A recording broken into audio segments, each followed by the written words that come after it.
Good day, Deep in Word family. Welcome to day 99 of our Bible study review. We're opening up 1 Kings today, and the chapter study for today is going to be 1 through 3. Chapter 1 opens up and we see that King David, he's getting old. So old that clothes don't warm him up anymore. So his servants and officials go and seek out a young, beautiful woman to comfort him and keep him warm, essentially. Her name is Abishag, but it says that the king does not, make covenant with her. He doesn't know her like that. Next, we see that Adonijah, the fourth born of David, makes himself ready. He exalts himself and says, I will be king. Now, naturally, this would take place because his firstborn, Amnon, is dead. His secondborn, Absalom, is dead. His thirdborn was a daughter. He's the fourth born. He would be next in line. But this is not of David's hand. David has already made a promise that his son Solomon would be next in line. So Adonijah makes himself ready. He grabs Joab, who is the army commander of David, and Abiathar, the priest, and they help him in his endeavor to take over the throne of David. He knows his dad is about to die, so he's making himself ready. He throws a large feast and he makes sacrifices. He invites all of his brothers and everyone else in the kingdom, but he does not invite Bathsheba, Solomon, Nathan the prophet, and he does not invite Benaiah. Many are not in agreement with what's going on. So Adonijah throws a party and he crowns himself king. Nathan then goes to Bathsheba and tells her what's going on. Then Bathsheba goes to King David. And then Nathan himself speaks to King David. And he says, is this of your doing? Because this is what's going on. The people are shouting that your son Adonijah is king. And so King David says, bring Bathsheba to me. He promises Bathsheba, he says, our son Solomon, he will reign in my place. I will make sure this thing is done today. So he calls the priest, he calls Nathan, and he calls his other servant, Benaiah. And he causes Solomon to ride on the king's donkey. And those who are in agreement with King David, they have their own feast. Solomon is anointed. Then they blow the trumpet. And it is announced that Solomon is king. It says that the celebration of King Solomon being crowned king is so loud that the noise makes its way over to Adonijah and his guests. And then he questions, he says, what's going on? So a man named Jonathan tells him. He says, King David has just made Solomon, his son, the king. Let's read verses 49 through 51. All of the guests that were with Adonijah were afraid and rose up and went their way. Adonijah feared Solomon, so he got up and went to the altar and held on to its horns. Then Solomon was told, Adonijah fears King Solomon, for he has caught hold of the horns of the altar, saying, let King Solomon swear to me today that he will not slay his servant with the sword. Then King Solomon said, if he will show himself a worthy man, then not a hair on his head will be harmed. But if wickedness is found in him, he will die. Chapter 2 opens up and David wants to close out some accounts and he's making his son ready for the kingdom. So he tells him, be strong, be courageous, keep all of the testimonies, keep all of the charges, keep the righteous laws of Yahuwah. If you are faithful to him, then our bloodline will not lack a man to sit on this throne. Then he says, let me tell you something about Joab. He said he killed 2 innocent men during a time of peace. He says, do not let him go down to Sheol in peace. Handle him. Then he also tells his son to handle Shimei, the man who cursed him while he was fleeing for his life. Oh yeah, he's about to be dealt with too.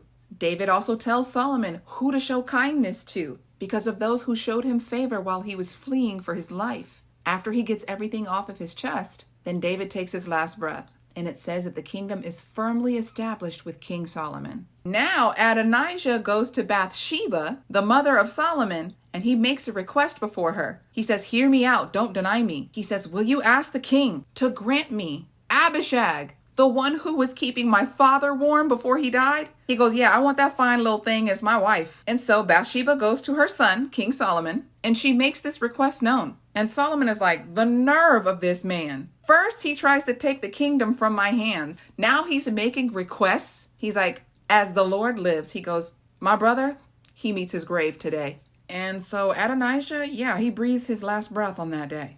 Then Solomon goes to Abiathar, the priest, who was conferring with Adonijah, and he tells him, go home. He says, you won't die today. Oh, but you are not going to be the priest in my court. Let's read verse 27. So Solomon expelled Abiathar from being the priest to Yahuwah, thus fulfilling the word of Yahuwah that he had spoken concerning the house of Eli in Shiloh. If you need to go back and reference this, it's in 1 Samuel chapter 2, verses 30 through 31. Look, the word of Yahuwah does not fall to the ground. Then the word gets to Joab that King Solomon is closing out these accounts. So Joab flees. He goes to the tabernacle and he places his hands on the horns. He thinks this is a safe place that no one will, take care of him here. But King Solomon sends his servant, Adonijah, to finish the job. And he tells him, he says, the king is sending for you. And he says, I'm not going. He says, I will breathe my last breath here. So Adonijah goes and tells King Solomon what he said. And he says, so be it. Let his words come true. Make an end of him while he's holding on to the altar. And so it happens. Joab breathes his last breath while holding on to the horns of the altar. Then King Solomon calls for Shimei, and he tells him, build a house here in Jerusalem. He says, if you ever cross over the Kidron Valley and I get word of it, he says, that'll be the day you breathe your last breath. And Shimei agrees. But then he hears that his servants have crossed over to the land of Gath. So Shimei, he goes to seek out his servants, and then he comes back to Jerusalem. But the word gets back to King Solomon that he left Jerusalem. And y'all, so Shimei, he meets his last breath as well. Chapter 2 ends with every loose end tied on up. These accounts are closed. Chapter 3 opens up and King Solomon makes a treaty with Pharaoh of Egypt, and he marries the daughter of Pharaoh. It says he builds up his own house and a palace for Yahuwah. King Solomon is making sacrifice upon sacrifice, and the rest of Israel is doing the same. He goes to Gibeon to make more sacrifices, and it says that Yahuwah appeared to him in a dream and said, ask of me whatever you want, and it shall be granted to you. Let's read Solomon's response in verse 9. Give your servant therefore an understanding heart to judge your people, that I may discern between good and bad, for who is able to judge among such a great people? Let's read verses 10 through 15. It pleased Yahuwah that Solomon had asked this. Elohim said to him, because you have asked this and not asked for yourself long life or riches or the lives of your enemies, but have asked for yourself wisdom so that you may have discernment in judging, I now do according to your words.